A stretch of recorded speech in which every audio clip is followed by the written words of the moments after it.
নমস্কার বন্ধুরা, আজ আমি মাছের ডিমের টক রান্না করে দেখাবো। খুব কম সময়ে কিভাবে মাছের ডিমের টক রান্না করতে হয় দেখাবো, আর খেতে কতটা ভালো হয় দেখবেন অবশ্যই এই রেসিপিটা। মাছের ডিমের টক বানানোর জন্য আমি বাজার থেকে মাছের ডিম নিয়ে এসেছি 200 গ্রাম, এনে ধুয়ে রেখে দিয়েছি আর তেঁতুল জলে ভিজিয়ে রেখে দিয়েছি। মাছের ডিমের মধ্যে আমি লবণ দিয়ে দিলাম আর হলুদ দিয়ে দিয়েছি। দিয়ে মাছের ডিমটা হাত দিয়ে খুব ভালো করে আমি মেখে নেব, চটকে চটকে খুব ভালো করে মেখে নেব। এই দেখুন মাছের ডিমটা মেখে নিয়েছি। এবার আমি এর মধ্যে 2 চামচ মতো বেসন দিয়ে দিলাম।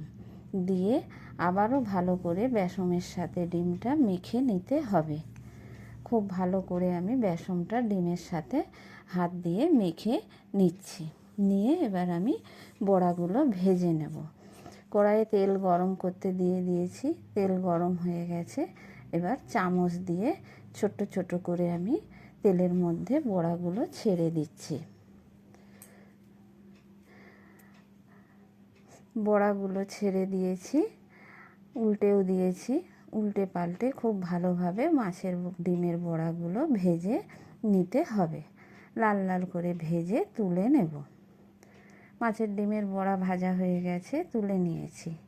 কড়াইয়ে সরিষার তেল দিয়ে দিয়েছি 1 চামচ মতো, দিয়ে 5 ফোড়ন আর শুকনো লঙ্কা দিয়ে দিয়েছি। দিয়ে খুব ভালো করে ফোড়নটা আমি ভেজে নেব। ফোড়নে খুব সুন্দর একটা গন্ধ উঠবে, তারপরেই আমি দিয়ে দেবো এই তেঁতুল গোলা জলটা। তেঁতুলের কাঁধ বার করে রেখে দিয়েছিলাম, এবার আমি এই তেলের মধ্যে দিয়ে দিলাম। দিয়ে পরিমাণ মতো জল দিয়ে দিচ্ছি। দিয়ে দিলাম স্বাদ মতো লবণ আর হলুদ। দিয়ে খুন্তি দিয়ে ভালো করে নেড়ে চেড়ে নিচ্ছি। নিয়ে ঝোলটা যখন ফুটে উঠেছে তখন আমি দিয়ে দিলাম মিষ্টির জন্য চিনি। মিষ্টিটা যে যেমন পছন্দ করবেন সেই পরিমাণ মতো মিষ্টি দেবেন। এর মধ্যে গুড় দিতে পারেন, আমার কাছে চিনি ছিল তাই আমি চিনি দিয়েছি। খুব ভালো করে ঝোলটা ফুটে ওঠার পরে আমি ভেজে রাখা ডিমগুলো দিয়ে দিয়েছি। ডিমগুলো আমি 10 থেকে 15 মিনিট ভালোভাবে ফুটিয়ে নেব। নিয়ে যখন ঘন হয়ে আসবে নামিয়ে নিয়েছি। এই দেখুন মাছের ডিমের টক আমার রান্না হয়ে গেছে, নামিয়ে নিয়েছি।